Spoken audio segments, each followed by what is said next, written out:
thank you for all the work of the Episcopal Church. Thanks for this webinar. I am the Minister for Stewardship Development in the Diocese of Vermont, where I've been for 5 years, and I assist local congregations, mostly very small congregations, in developing their annual commitment programs, as well as doing year-round stewardship education. And I work in the areas of environmental stewardship as well as stewardship of buildings and grounds, in addition to financial stewardship. So I tend to cover it all. But tonight, of course, we're going to be focusing in particular on the annual commitment campaign. And joining me tonight is J.R. Lander, who's one of my colleagues on the board of directors of the Episcopal Network for Stewardship. So, J.R.? Thank you, Angie, and thank you, Jim. As I said, my name is J.R. I am the vicar of a small congregation on the south side of Seattle in a city called Kent in the Diocese of Olympia. I am the current president of the TEN's board of directors. My particular areas of interest and work are stewardship with young people, both children and youth and young adults, and storytelling. That's what we're going to be spending a lot of time on today. I'm also the member of our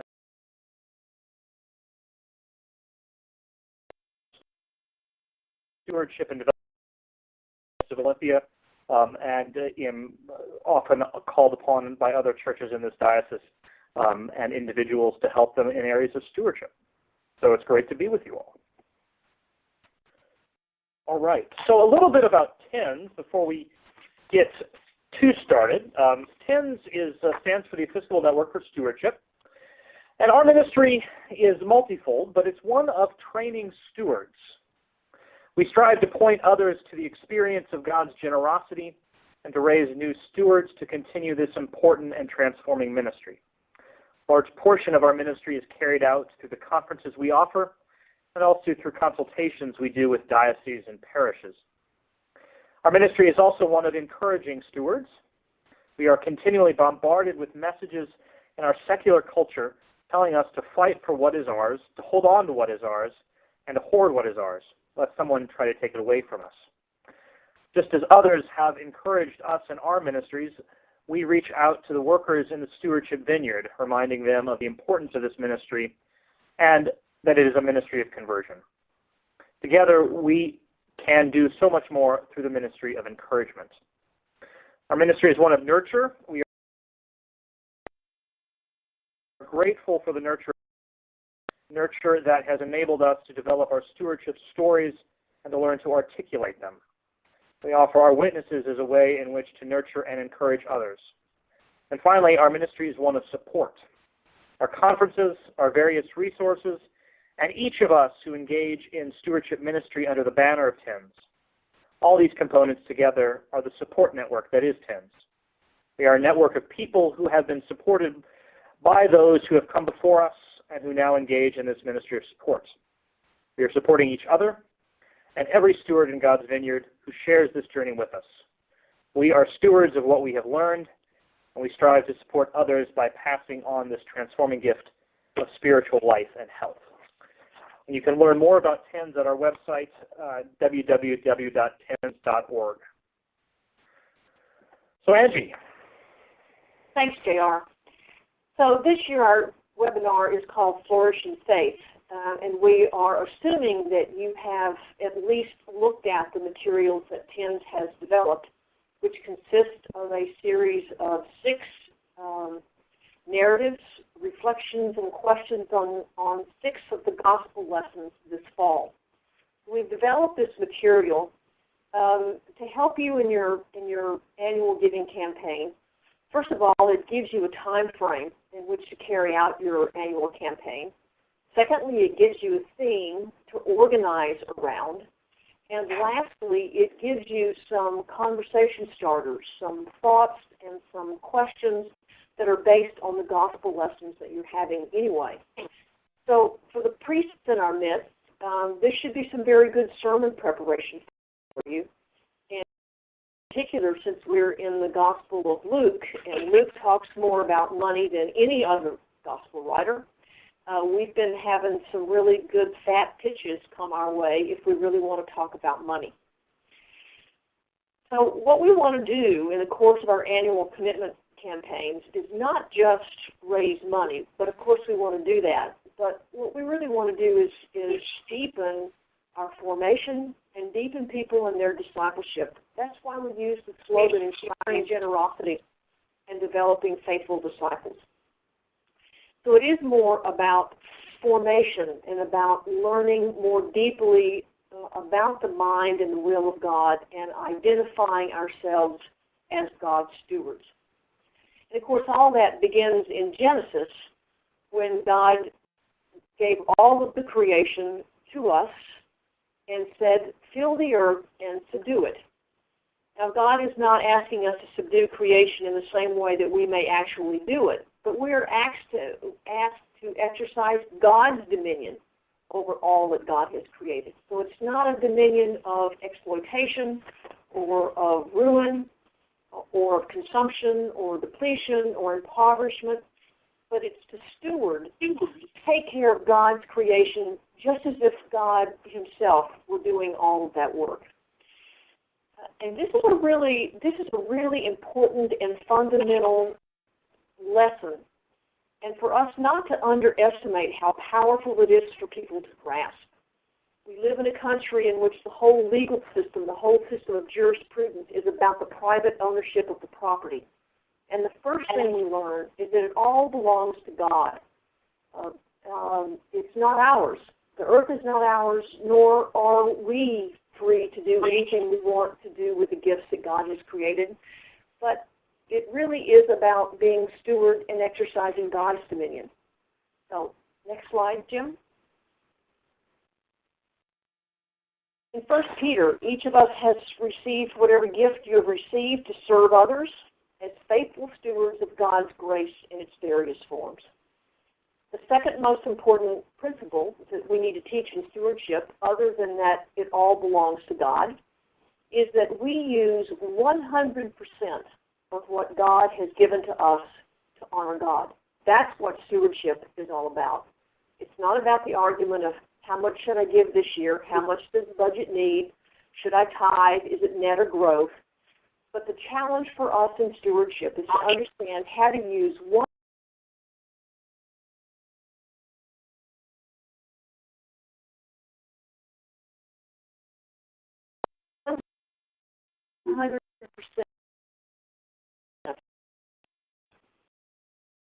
of the gifts given us to honor God. And of course, part of that issue is how we build up the body of Christ and how we support our churches. Next slide, Jim. I want to talk a little bit more about the words. People, we've really so dummied down the word steward and stewardship that people think it is synonymous with a pledge card. If you're going to have a steward, then there are some other things that have to come along with it. One is that you have to have some resources and you have to have an owner. Now, those three things go together. You can't be a steward without those things. One of my favorite examples to use is the wine steward in the restaurant. The wine steward, of course, manages the resources of that wine that belong, you can think of it either to the owner of the vineyard or to the owner of the restaurant, but that steward takes that resources and manages it along with the same desires and sense of responsibility that the owner would have. And they share that resource with the beneficiary. There we go. And the key to understanding the notion of stewardship is that the owner and the steward are of one mind. So you can see that there's a flowing kind of thing that goes here, that the owner has these resources that flow to the steward, but the steward is not the end recipient. It flows through the steward on out to the beneficiaries. So what does that mean for us as Christian stewards? We are Christian stewards. God has given to us the gift of the earth, all of creation, of Jesus as the Holy Spirit. God has challenged us and gives us the opportunity and yearns for us to learn the mind and the will of God so that we act in a way that is consistent with God's purposes for the world. So our task as stewards is to learn to be of one mind with God so that we take care of all of these gifts in a way that God desires for us and that would help us become deeper and richer stewards. So what happened to our little, we missed a couple of things here. Back. Here we are. So when we're talking about, when we're talking about flourishing in faith in the context of stewardship, we're still talking about relationships. Our relationship with God, of God's work in the world, our own vision, sense of mission about what that means for us. And more than anything else, it's about telling our story of how we are doing God's work in a way that makes a difference in the world. Our task is to inspire hope. And so we need to tell stories that answer the questions, why should people give to us and not to all of the other organizations that are doing good work? Why give money now? Why give in this particular amount? And all of that is not about a budget, but it's about telling our story and the relationship of God in our life. And there's just no better person to lead us through those areas of discussion than J.R. Lander. Thank you, Angie. And Jim, if you would change the slide, thank you. So we're talking about stories. We're talking about narrative. And I love this quote that's up at the upper corner of your screen from a rabbi. God made man because God loves stories. What a great idea. You may know of a resource called Godly Play. Many of our churches use it as a way of forming young people in the faith. And Godly Play is built on the premise that the stories of our faith are sacred and that children can connect personally with these stories. I use this program at a parish on Whidbey Island where I used to serve. And one Sunday we told the baptism story. Now, telling the baptism story with Godly Play connects both the biblical stories of baptism with the stories of the child's own baptism. And we use a doll and we use other objects to help tell the story. Well, one parent the week after came to me and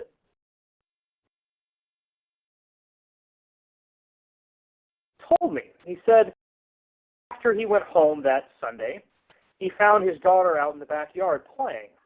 And he thought she was simply playing with her doll and talking to her doll. But as he went out, he realized that she was telling the baptism story to herself, using her own doll. She had made the story her own. She had internalized it. See, stories are powerful, and we are a faith of stories. We inherited stories from our Jewish ancestors. We call these the Hebrew Scriptures. We tell the story of Jesus' life that we have in the Gospels. We tell the stories of the journeys of Paul that we have in Acts and the Pauline letters. We tell the stories of the lives of the saints. We tell the stories of the history of the church. We tell the stories of our own Episcopal Church. We tell the stories of our local parishes. We tell the stories of our own faith journeys. All right, Jim, if you change the slide for me. So, how are stories and stewardship connected? Well, stories are fundamental to our faith, and they are fundamental to forming us as God's hands and God's heart in this world. In short, stories form us as stewards. They pass on culture and they form us. They engage our imagination. Stories help us understand God's redemptive power in the world. They help us know God's abundance. And stories invite us in. Stories invite us to use our imagination to identify with characters in the stories. Stories invite us to imagine what it would be like when the actions in the stories are happening. Stories are powerful. Change the slide for me, Jim.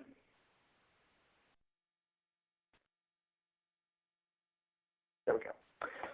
So how are stories and development, stories and giving connected?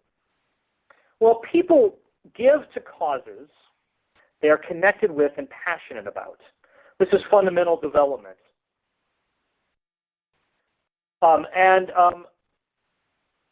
Stories can help people grow in their emotional connection to a cause. Jim, can you change? Are you changing for me? There we go. Okay.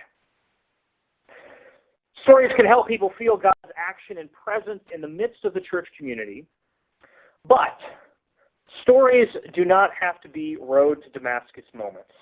They don't have to be like Paul in his conversion experience where he's blinded. They don't have to be mountaintop experiences. I once had a parishioner who was brave enough to tell me that she was uncomfortable with the idea of a storytelling because she didn't have a story. Well, this same parishioner, when I came to St. Columba's, I asked her how she ended up in this faith community. And she told me the story of her growing up in the Episcopal Church and of her wandering away. She went on, got married, and had a child. And when her child was about 8, she came to her and said, "Mom, why don't we go to church?" And her mom brought her to St. Columba's, and they were members of this faith community ever since. That is a powerful story, and that is a story that people can identify with. So we all have stories. We believe that God is active in our lives. Should believe that God has blessed us. And we all have examples of when we have felt that blessing.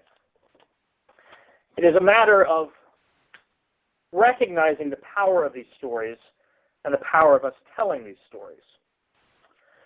So I want to talk about one person's story. In our email ahead of time, we sent you a link to a YouTube video of Carol's story. Carol is a member of this congregation. We made this film last year as a part of our stewardship program here.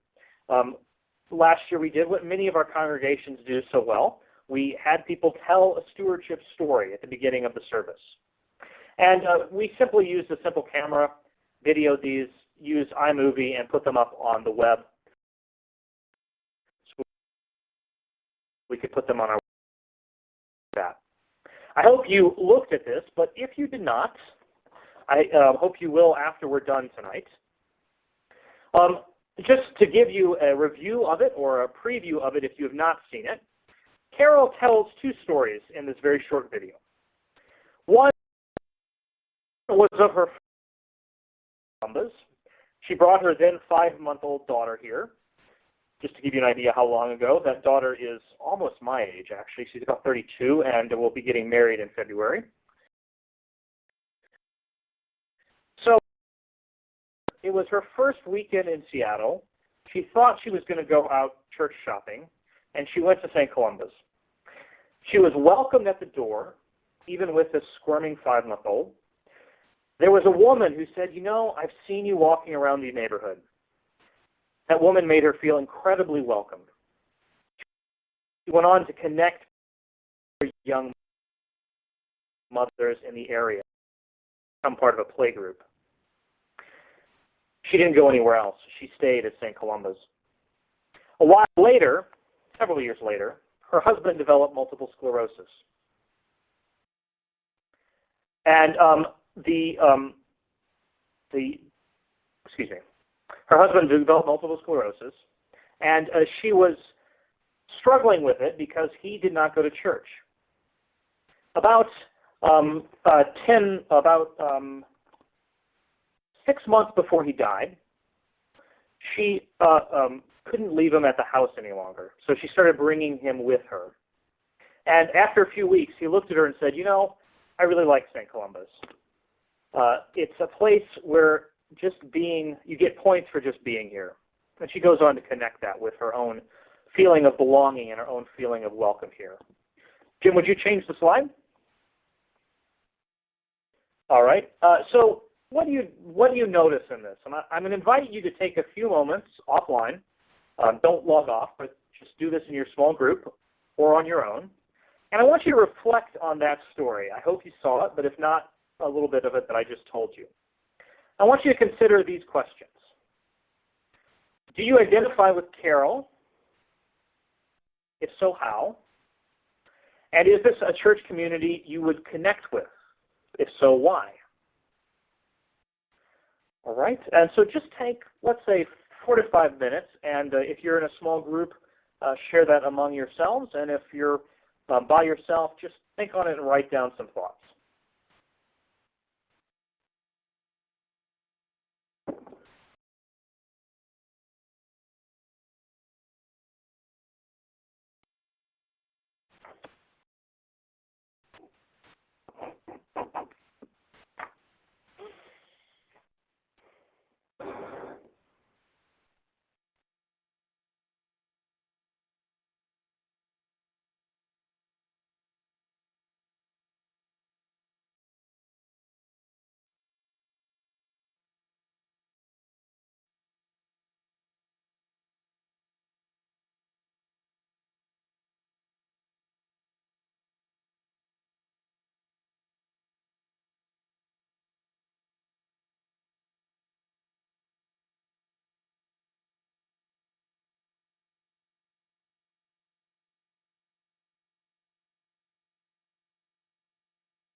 Yeah.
All right, we're going to come back.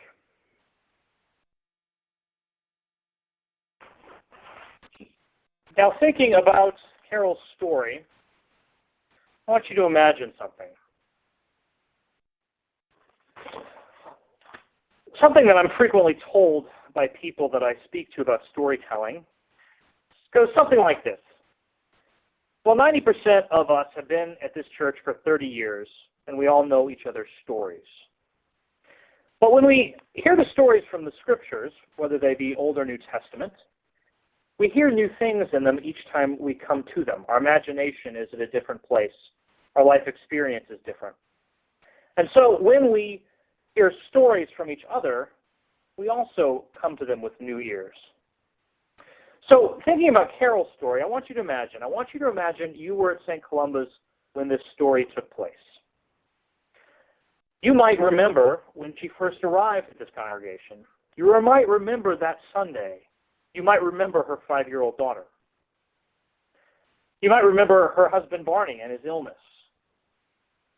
You might remember caring for her and her daughter through that illness and death. And if you share these memories, then you can reconnect with the feelings you had at the time and the feelings you associate with those memories.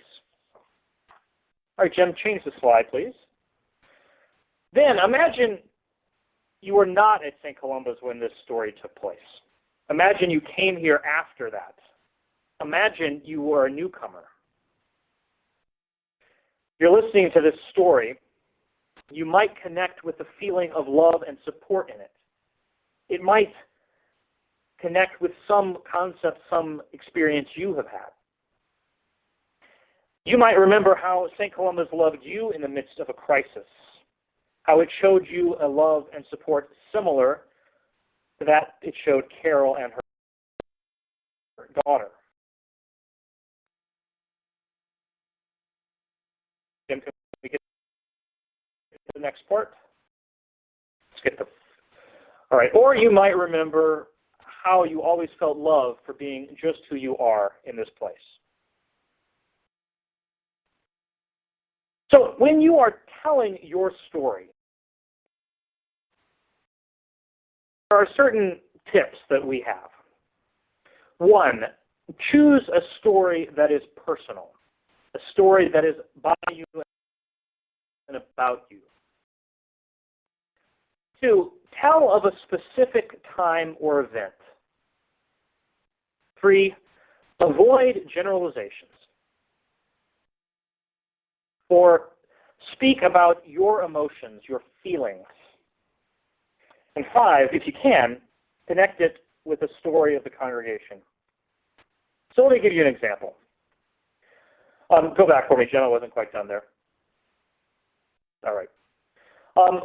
Here's an example. When I first arrived at St. John's, I was welcomed by Mary. She asked me who I was. She asked me how I found St. John's this morning. Then with a big smile on her face, she said, "I'm so glad you found us. Let's find you someone to sit with so she can familiarize you with our worship." I felt safe, I felt welcome, and I felt accepted.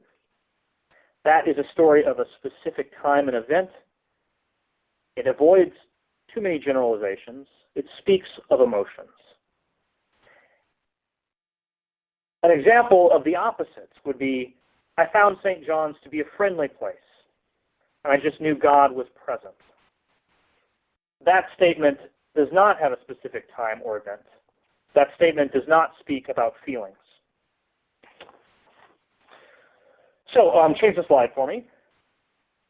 So after we're finished this evening, I would invite you to identify a story of your own, a story of your faith journey, a story of your faith journey in your faith community. Practice sharing it with others. If you are being invited to share a testimony or a stewardship minute on a Sunday, practice sharing that story ahead of time. Get feedback. Ask others how you can improve how you tell it. And finally, invite others to share their stories. That is how we grow in community. That is how we grow in connection. And that is how we grow as stewards. And to change the slide for me. Now, we've been talking about personal story sharing. And that is very much an important part of stewardship. But we also, as a church, need to get in touch with telling the stories of our faith communities. Stories of our congregations can also be powerful. But too often, we just give data. We don't tell a story. We don't connect it with our mission. How many of us have seen a spreadsheet budget with line items and how that money is going to be spent?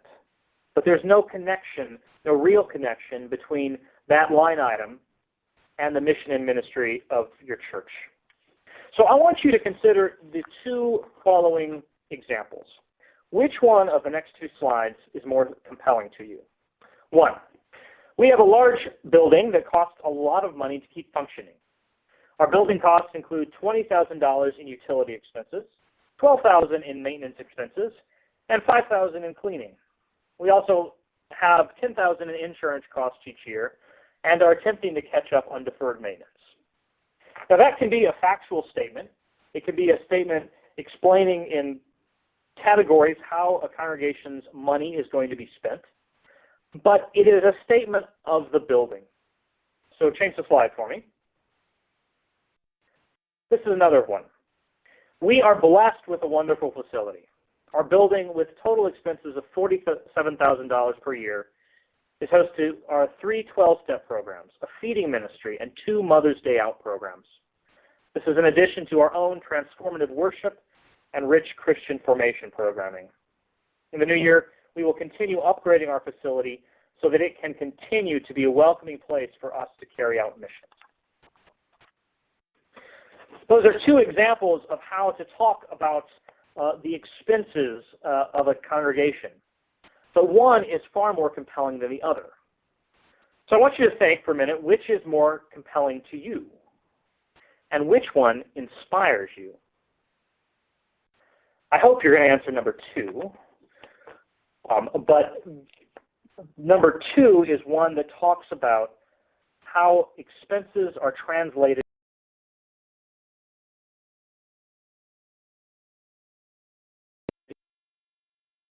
into doing ministry in the world. And turn the slide for me, Jim. So when we're telling the stories of our congregation, when we're talking about mission and ministry, it's important to consider abundance. So think about blessings. Think about what you have. Think about the many assets that surround you as a faith community. Don't emphasize what you don't have. Well, one of the most painful parish meetings I was ever in before I was ordained, the senior warden got up in front of 250 people and made the statement, "We're in a lot of trouble." Well, that was not a helpful statement. Yes, it expressed a concern about the finances of that congregation, which were challenging at the time, but it did little to further the mission and ministry of that place. It's also important when you're telling the story of your congregation to share how your assets are used to carry out mission. A church building is not the church. A church building is an asset for the church to do God's work in the world. And when we talk about these facilities, which we are blessed with, in terms of how they are changing neighborhoods, changing communities, and how we are using them, then that is a powerful story. Next is use pictures and videos, but words if necessary. The video we made of Carol and the others that we did last year were incredibly cost effective. I mean, simply we had all the equipment ahead of time, and it was very easy to do. I did them in a span of about an hour.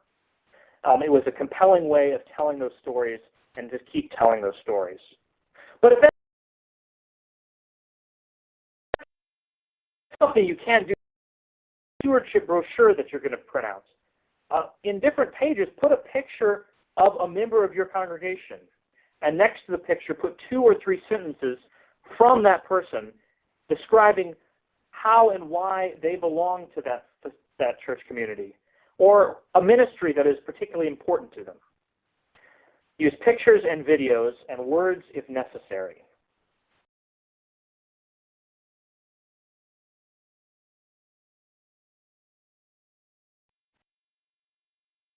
And next, facilities and how your other assets are being used to transform people's lives. The church is in the world. If we are not telling that story, we are not meeting up to our call.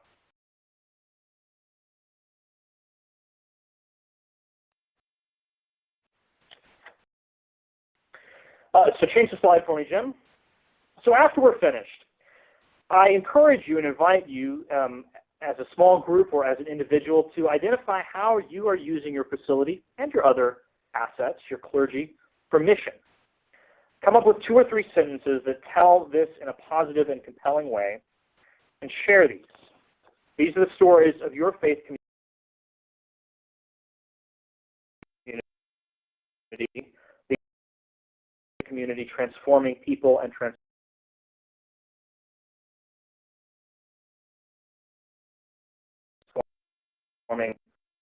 lives. So how does this connect to Flourish in Faith, this great resource that TENS has produced for you? Well, Flourish in Faith is storytelling.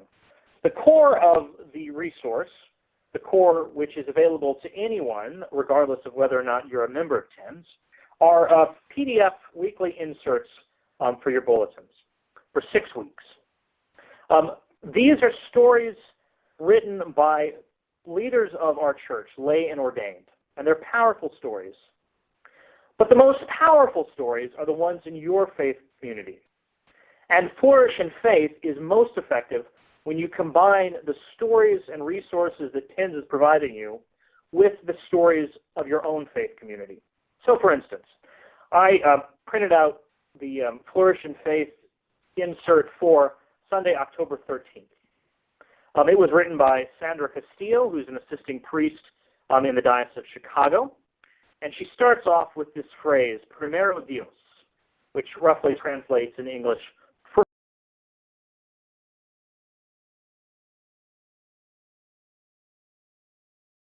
of all,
to just different types of people.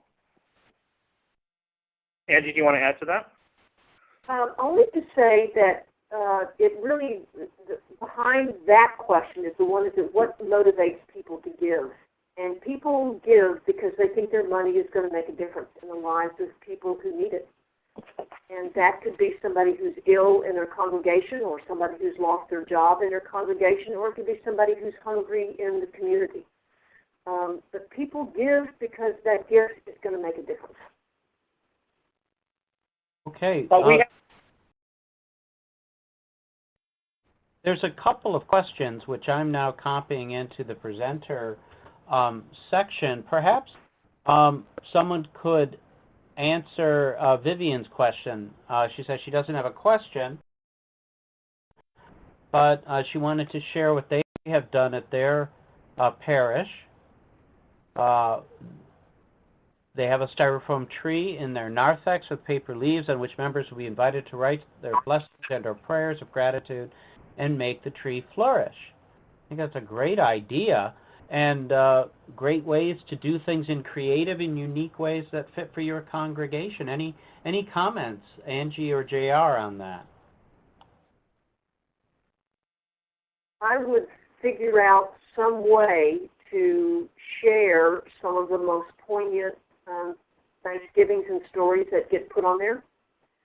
I've seen a lot of people do Thanksgiving trees, and sometimes people will only write a couple of words on there that don't tell a story. And so part of the task of the stewardship team may be to tease out some of those stories in the way that JR was talking about, specific events, emotions, things that help people really connect to that sense of gratitude that we all really have in our lives but lose touch with. I find some way to share it and make it, fill it out more. Mm-hmm. Mm-hmm. So that it's more visible, a better medium, if you will, to communicate the level of impact. Is that right?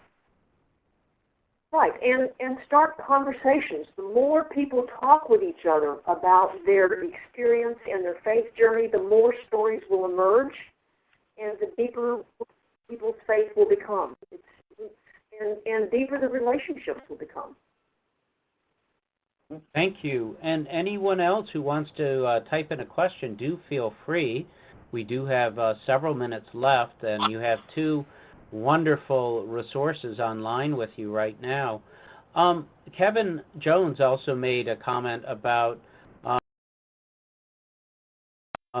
including stories of impact that go beyond the parish, and I would strongly recommend that you do share those as well, such as what he's referring to in a homeless organization or in other opportunities, because more and more today, as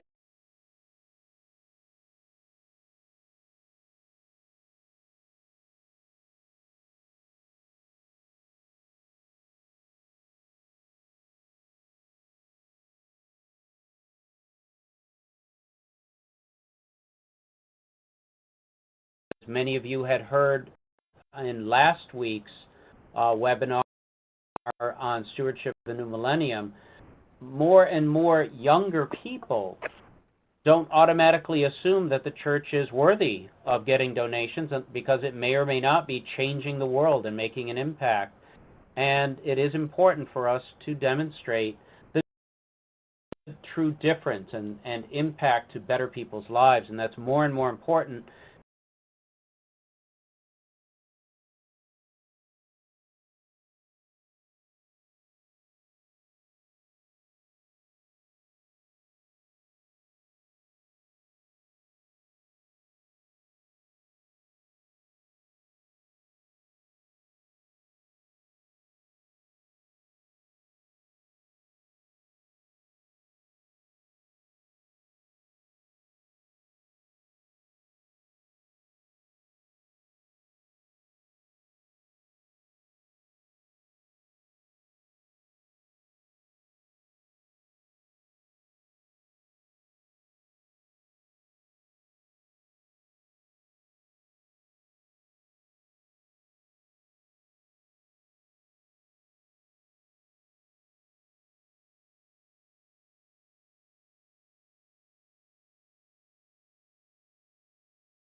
to Gen X millennials. Angie and JR, any comments on that? Well, this is my area of research, and if anybody would like a copy of the work I did on this a couple of years back, I'm happy to send you it. Just email me with the contact that we're giving you. But just to echo what Jim says, that younger generations are tending to give at a level of their income as previous generations, a similar level of income, actually a little bit higher than the baby boomers. But they're giving for different reasons. They're giving because of a personal connection, because of an organization that they are that is connected with how they see the world, how they see transforming the world, how they see the world's needs being met, or something that allows them to personally be involved. So telling stories like Kevin suggested of how the community of faith is transforming the world around and making those stories real and alive in the faith community, that is a real powerful story and a powerful invitation to give. JR, would we be able to share a link to those resources with the participants in tonight's webinar? Yes, I'm trying to remember if it's on the membership side of TENS or not, but one way or the other, we will do that. Okay, great. Thank you. I'll get that information from you later.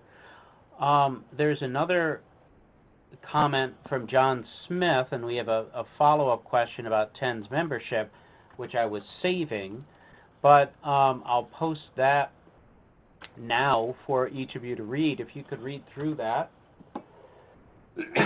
please feel free to answer.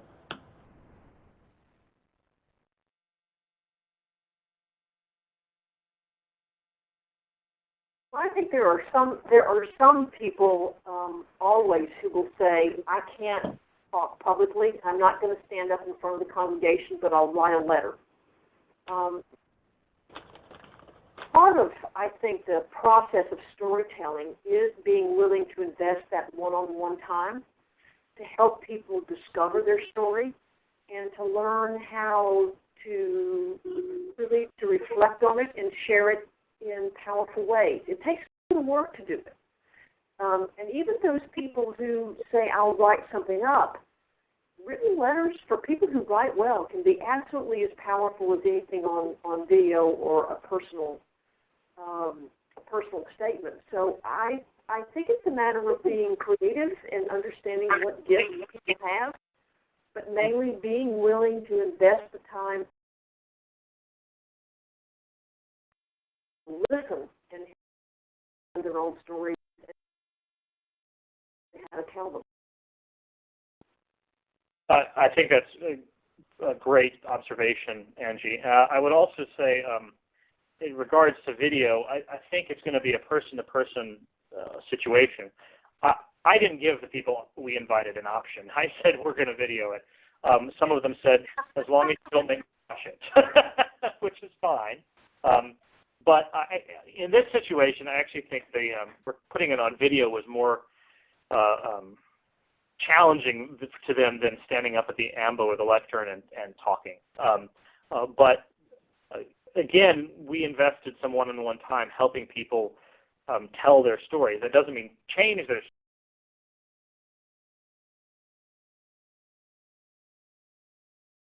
stories. Their stories are their own stories. But the language we use, how we emphasize things, that's a lot of one-on-one coaching, and people can learn a lot of that skill if they don't have it. You can tell from Angie from what part of the country she's from. I'm actually from the South as well, so I grew up around storytellers, and it is something that is heavily learned. And I think that one thing that we need to do as leaders in congregations is help people learn how to tell their stories. So JR, this is Angie. I'm curious if you found that people ever responded to you by saying, I really don't have a story to tell. Well, why would you want to tell that story? I'm sorry, Angie, I missed the first part of your question. Did you ever find that people denied that they had a story or didn't think it was worth sharing? I have. I found that often. And part of what I see my role as a leader, and not just someone who's ordained, lay leaders should do this as well, is helping people find that story, recognize that story. With the woman who told me she didn't have a story, but she actually had this great story of her 8-year-old daughter saying, "Why don't we go to church?" I have told her, that is a powerful, powerful story. And so I think part of what we're talking about and part of what evangelism is helping people see God at work in each other's lives. And so as we get to know people, as we ask them about their lives, us pointing out where we see God at work in their lives is a powerful tool. And it's a powerful invitation for them to consider how God is at work in their life.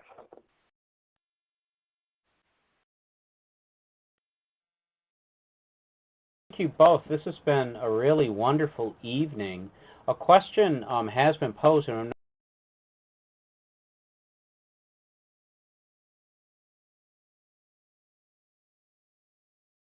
I'm not sure which of you about TEN's membership, but I would just like to draw everyone's attention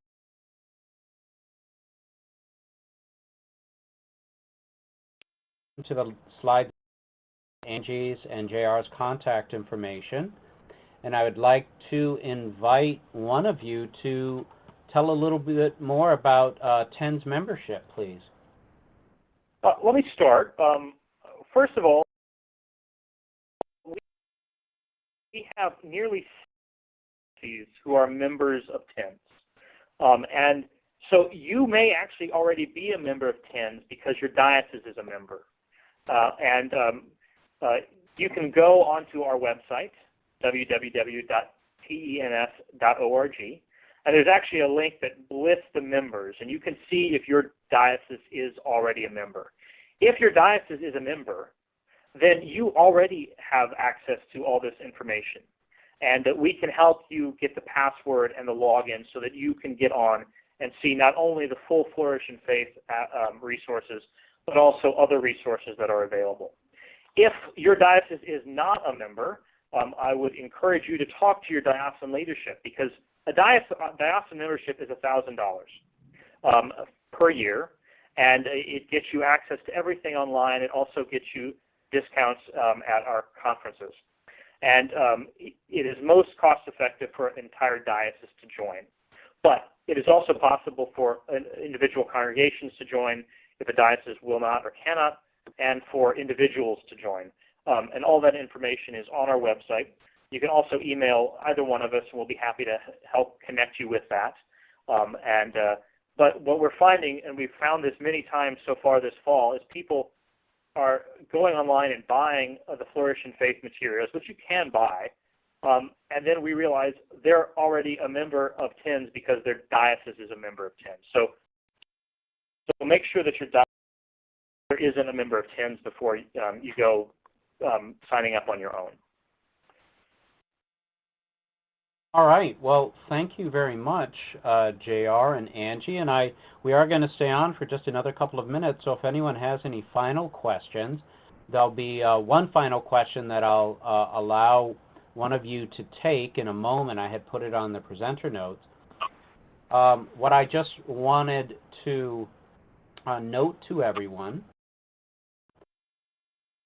is these webinars that the Episcopal Church Foundation will either do or sponsor are all going to be recorded, available in our webinar archive on ecfbc.org, and in our follow-up email you'll get that link as well as others, such as one that we talked about to TENS. So just being aware that those resources are available to you. There are upcoming webinars that the Episcopal Church Foundation will be not hosting, but actually doing with our staff and you can see those posted on the latest slide right now. And what I would like to do is invite both Angie and JR to close us out with any final comments. There's actually a provocative question that was posted. If you wish, you can answer that, or you can with an alternative final comment regarding stewardship. Well, I'll start, and then JR can clean up. A wonderful website called Stewardship of Life that's done through Luther Seminary that has just tremendous resources about understanding stewardship as a way of life. For me personally, it is a matter of really understanding and deepening our identity as stewards. If we can really begin to live out of that notion that we own nothing, but all that we have and all that we are is gifts, and that 100% of it is used to honor God, that just challenges us at the core of our being about how to turn our life over to God. So that's the way I try and talk about it with people, is how are you honoring God in literally every single thing that you do, not just how much you give to the church, but how you even use the money that you keep for yourself. JR, any final comments? Yeah, I really love what Angie just said. I also think that Lance Ousley, our canon for stewardship and development here in the Diocese of Olympia and a fellow TINS board member, says it really well. He says, people ask me if the Bible tells us to give 10%. And he says, well, 10% is the Old Testament. Jesus asked us to give our whole life. And giving a portion of our resources to God's mission in the church is part of that. But how we live our lives, how we are active in our communities, how we are and behave and live with each other in our jobs, how we spend our money, how we use what gifts we have in terms of our passions and talents, how we raise our children, how we raise our grandchildren. All of that is stewardship, and all of that we are invited, we are called to use for the building up of the kingdom of God. And so that is the Christian understanding of stewardship, and I think it's a very powerful one. And as we move into this fall season, I just encourage everybody to think about stewardship as what Nick has mentioned, life. It is a life. And what we do in the church is a portion of it. But stewardship is how we live our lives. Thank you, JR. Thank you, Angie. This was a wonderful evening. For everyone who is online, you will be getting a survey. So do please fill out